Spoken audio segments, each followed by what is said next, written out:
Hey there, I'm Mr. Terry, my high school history teacher. Welcome back to another History Teacher Reacts video. All right, we're back with the channel favorite, BlueJay, and this video is Wacky War Tactics in another nutshell. So this is a follow-up to his first Wacky War Tactics video, and I'll make sure to link my reaction to the first one at the end of this video. And that one was a lot of fun, so I'm excited to check this out. Hopefully add some good history to it. All right, video is linked down below. Please give it a view, like, and subscribe. And thanks for liking this video. All right, let's get started.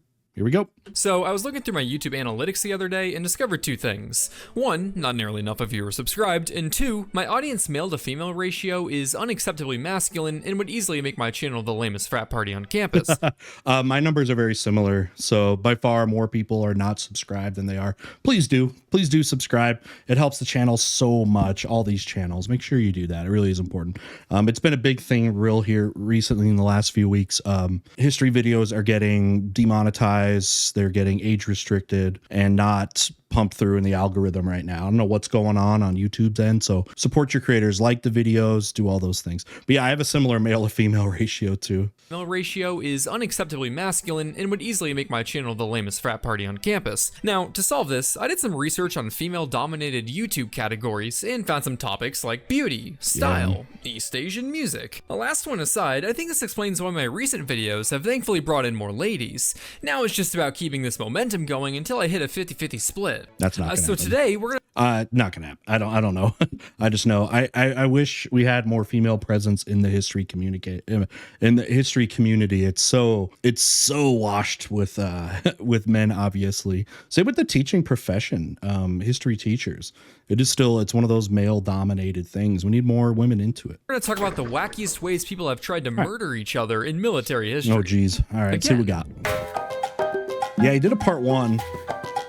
Hopefully it recommends it. If not, I'm going to put it in the recommended tiles, at the end of the video. Now, if you're anything like me, your interest in learning about creative strategies used in history is only surpassed by your disgust for the state of Missouri. Thinking they're hot stuff with their stupid bendy tube in the sky, they just drive by and say, haha, look, it's like McDonald's but half, before heading on to a better state. Well, luckily, you can both satisfy... It's supposed to be the gateway to the West. Missouri used to be considered, like the furthest West, for a while in the United States, because the first border with the colonies, right, with the colonies was to the Appalachian Mountains. And then it was after the American Revolution, it was to the Mississippi River, which is right by where Missouri is. So that was kind of seen for a long time, all the way until you got the Western states added after the Mexican-American War, which is going to be another 50 years or so, over 50 years. Missouri was kind of that western point. Like, that was it. After that, it was wilderness to the west. Ancient Egypt. Cool place, right? I mean, how could you not love what's Very basically cool. a Yu-Gi-Oh theme park? The ancient Egyptians were quirky folk, known for practices like wrapping mummies and cherishing life. Things that have no place in today's world. The Egyptians saw life as a gift from the gods, and they loved all the lovely critters in the animal kingdom so much that they made them pets, made them mummies, made them cops, Anthropomorphizing. But nothing quite compares. Egypt basically had the best ancient geography anywhere in the world. Not far from there is where the animals that would be domesticated into the popular domesticated animals are going to be, like cattle, for example, but also where the biggest calorie per acre grains and stuff we have also originated around there or towards Mesopotamia. So like wheat and barley and that kind of stuff. Plus the Nile is probably the best river in the world. It flows, very gently. It floods very predictably, perfect for irrigation, perfect place for civilization to start. It's no wonder one of the early civilizations that we have came from there. Compared to their love of cats. These furry felines were admired for their rodent catching skills and their magical and divine connection to the cat goddess Bastet. This meant that cats and animals were a sacred cornerstone of ancient Egyptian culture, a culture that the Persian king Cambyses II was very well educated in. It's the 6th century BCE, and the Persians are looking at everything not Persia, noting the unacceptable lack of Persianness, which can only be fixed with the addition of yet more Persia. And next in line for their Persian conversion excursion was their cat-loving neighbors down south. Cambyses II took his Persian army to meet the young Egyptian pharaoh Psamtik III at his fortified position at Pelusium. Now, Egypt was weakened about 1,000 3000 BC. That was known as the Bronze Age collapse, where a group we really don't know came in and really messed up the new dynasty there. So yeah, it became a much more destabilized area.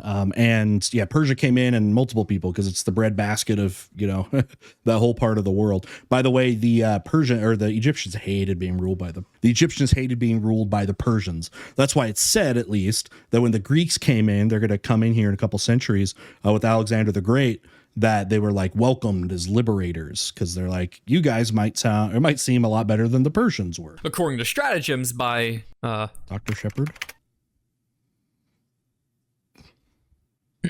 Polyaenus, the Egyptians were initially keeping the Persians at bay before Cambyses II decided to switch tactics. Our forces are stalled, sir. We're going to need to do something if we want to gain the upper hand. Do not fret, Plebiscius, for I have studied the Nile folk and discovered a vital weakness. Yeah? They shall cower in fear before the peril of my new ultimate weapon. Copernicus, bring forth the kitten trebuchet. Copernicus? Wait, trebuchet? Oh, we thought you said paper mache. What, so you didn't build my weapon or bring any cats? Trebuchets weren't invented yet. We always bring cats. I think you missed a golden opportunity with catapults, sir. Shut the fuck up. Grab the kittens. Grab the fucking kittens, Plebiscius. In one of the first recorded instances of psychological warfare, Cambyses II had his men paint the image of Bastet on the front of their shields and spread cats and other animals before their front lines. The Egyptian defense, upon seeing this display, refused to fight for fear of hurting the animals or striking the image of their goddess, resulting in the surrender of Pelusium. This left many Egyptians to be massacred as they retreated to Memphis, which would fall shortly after. Now, I feel like this is one of those stories, though, that like, okay, Persia wins and got to tell this story, but it wasn't really as dramatic as it actually was. They just wanted to make them look stupid, you know, the Egyptians. I'm getting those kind of vibes here. I don't know. You're probably thinking, that's dumb. They're just cats. How could that possibly undermine an entire defensive strategy? But keep in mind, these cats were the divine symbols of their gods, to be protected at all costs. Sure, but it's still war. Like, everything goes out the window in war. So switch out cats with Zoe Kravitz's Catwoman, and you get the idea. When you think of early submarine warfare, your mind probably wanders to the German U-boats that terrorized the high seas during the more than adequate war. But what if I told you that the first successful combat submarine was actually built from an old steam boiler by a bunch of Southern boys in Alabama? I'm talking, of course, about the H.L. Hunley. Named after the lawyer turned Confederate Marine engineer Horace Lawson Hunley. Yeah, so like, submarine technology, it's kind of interesting, because it's like its first real like usefulness really comes in World War I, where the British were trying to get advantage over the British Navy by going underwater basically and preying on merchant ships and stuff like that. But yeah, you had those ships like in the Civil War, but like they didn't make that much of an impact. But it is kind of interesting. But these things sucked. These things absolutely sucked.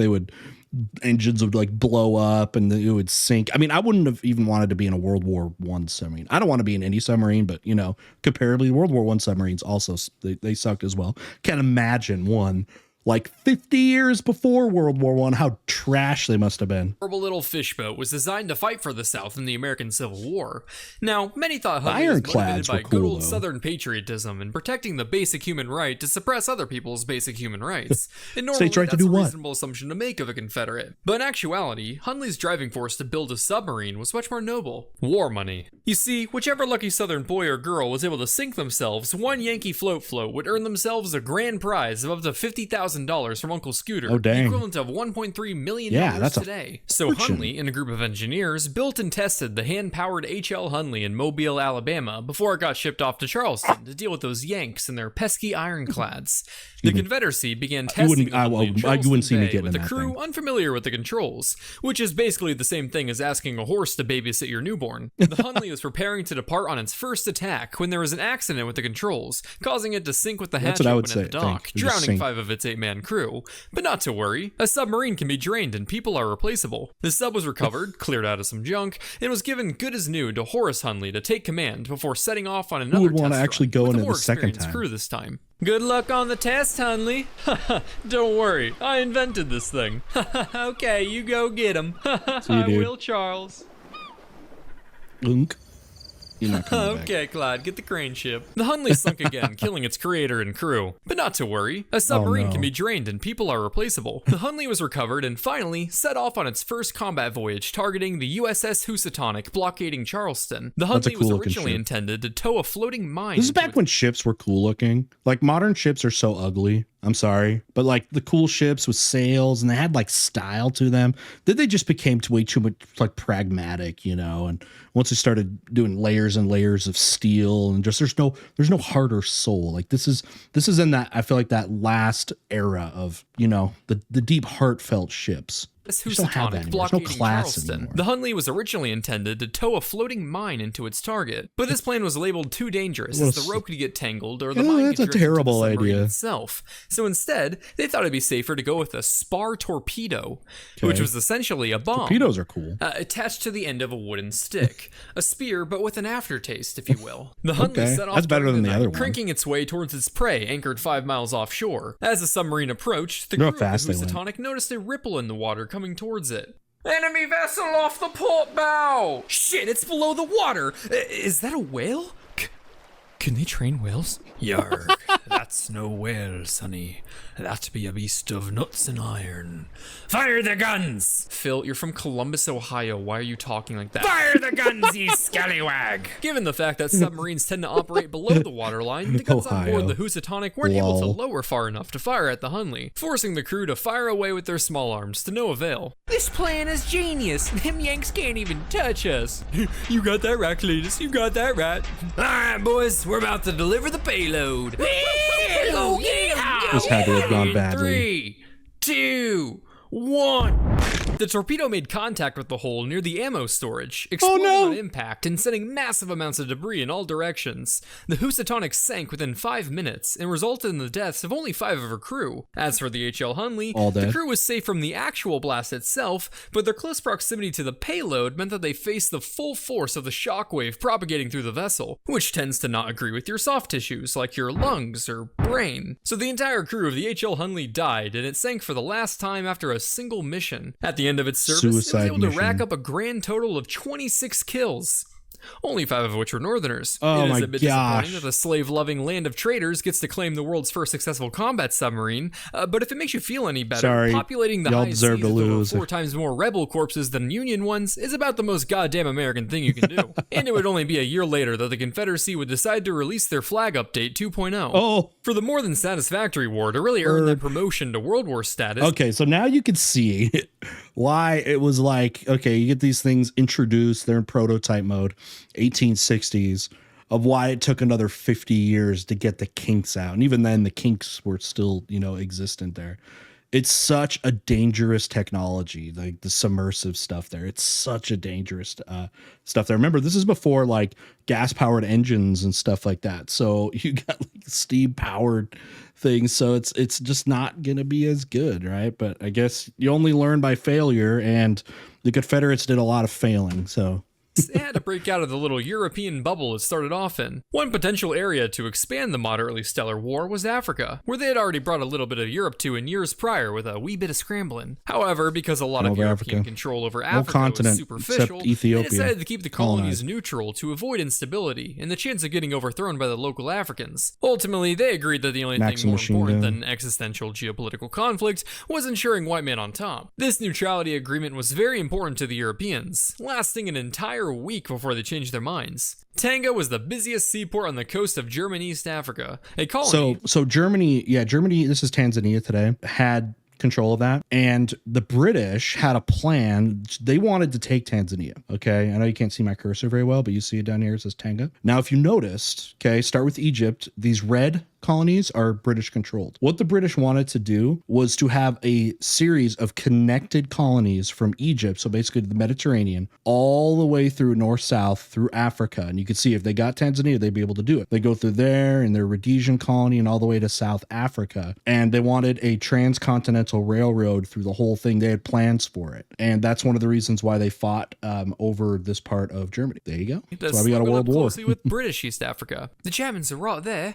Oh, this simply won't do. This will not do. This won't do at all, Charles. Right then, India, take care of these blokes. Okay. Britain sent a request to the India office to attack the neighboring German the British used India, incredible amounts of Indian soldiers. A lot of places of fighting for the British were not actually by the British; they were just by their colonies. So India, supported the British there, hoping that for their leaders, were hoping that they would get independence after this, but that didn't happen. It's gonna have to wait, and then Gandhi starts getting involved. Colony, resulting in the dispatch of an expeditionary force 8,000 strong to the port town of Tanga. The Brits pulled up without a problem, and because the local Germans were such a puny and pathetic force, decided to enter the town peacefully to give them the chance to surrender. Alright bruv, gonna need you to lay down your guns. Ah, yes. Sorry, man. I can't make that call. Gotta ask the Kaiser man first, bosses, I get it. Yeah, no worries. It's like French sounding. I'll give you blokes 1 hour to lower your flag over there. Is that okay with you? Ja, that would be great. Perfect. By the way, we anchored a bit offshore. Are there any mines in the harbor? Yes. They met up with a sneaky little German messenger who led the Brits to believe that the harbor was mined and pretended he had to get permission to surrender. This bought the Germans some valuable time to get reinforcements and prepare for an attack. After 3 hours, the Brits realized they just got bamboozled harder than if they pre-ordered a Battlefield game, so they started to land their exhausted and seasick troops on the shoreline a few miles out of town. In an attempt to make up for some lost time, and because intel is for nerds, no reconnaissance was done beforehand as the clueless troops began their two-pronged attack on the town. Concealed German defenders quickly broke apart this advance, as bullets tend to do, resulting in lots of disorganized skirmishes. The northern prong was actually making some pretty good progress. Despite some minor hiccups, like getting shelled by their own ship and retreating officers getting shot by their colonels, they managed to make it all the way to the customs house, where the Indian troops raised the British flag over the German colony on African soil. Their advance would be halted here, however, as they had to fall back to assist the southern prong, who weren't having as much luck. Those blokes were subjected to one of the new wonders of the war. Machine start using guns. that word. These life-reducing devices tend to sting a little, so they hold the game changer, man. World War I. Well, not even just World War I. Machine guns. Going from the scramble for Africa, 1880s and forward. This is the most, is it safe to say this? I'll go ahead and say it. I think the most important military innovation of all time. This thing right here. Maxim machine gun. Okay. This thing changed warfare forever. I mean, honestly, guys, when you think about it, how much did war really change from ancient times until machine guns? Okay, yeah, you had like muskets and okay, whatever, and okay, but like changing everything, you know what I mean? Okay, and then obviously going back to cavalry and phalanx and stuff like that. This was it. It was with this weapon that the Europeans took over Africa, despite enormous disadvantageous odds against African resistance armies. Okay, machine gun like this could, have the same value as hundreds of people. And that's why it was so lopsided here in the age of the new imperialism, the late 1800s. Now, World War I, what made World War I different is now you had both sides using those, when that didn't happen in Africa. It's how they're able to just annihilate Africa. Now they're going at each other, and that obviously changed warfare forever, gave us the stalemate and the death of World War I, and the innovation of new things to get on top of this. Also ended trench warfare. These life-reducing devices tend to sting a little, so they halted the Indian troops advancing in the south, which is totally understandable. Imagine waltzing up to a tube on a hunky metal tripod, magically sending 500 metal bees at your face every minute. Well, they didn't have to imagine that metaphor too hard, as they were also swarmed by hundreds of real bees every minute. Because remember, at this time, flight is still new, and the idea of like bombing with planes, World War I, not a thing.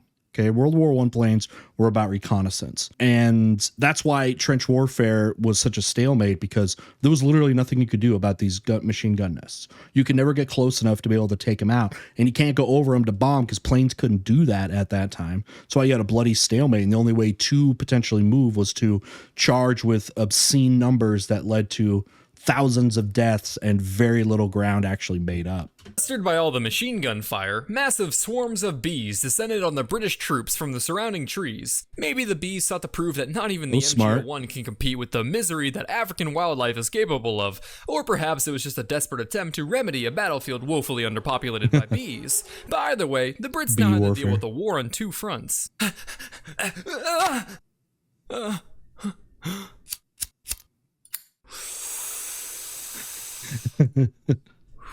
What's he gonna say?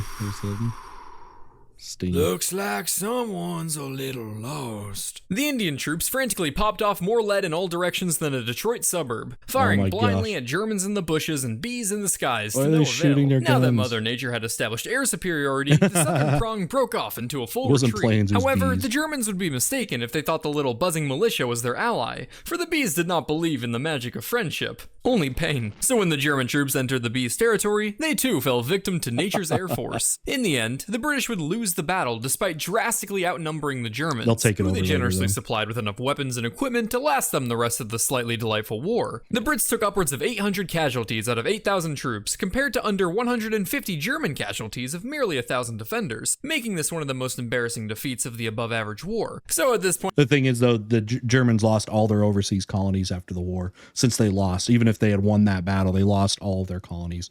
They were handed over to the League of Nations, which basically means they just got taken over by the Allies. That's what happened. That's why Japan joined the war again, or joined the war so they could get German colonies. You know what I mean? So yeah, they're not gonna be able to keep it anyways. When I'm sure some of you are probably scratching your heads, wondering how Little Bee fiasco could be considered a wacky war tactic when their intervention was nothing more than random chance. An understandable but incorrect conclusion to make.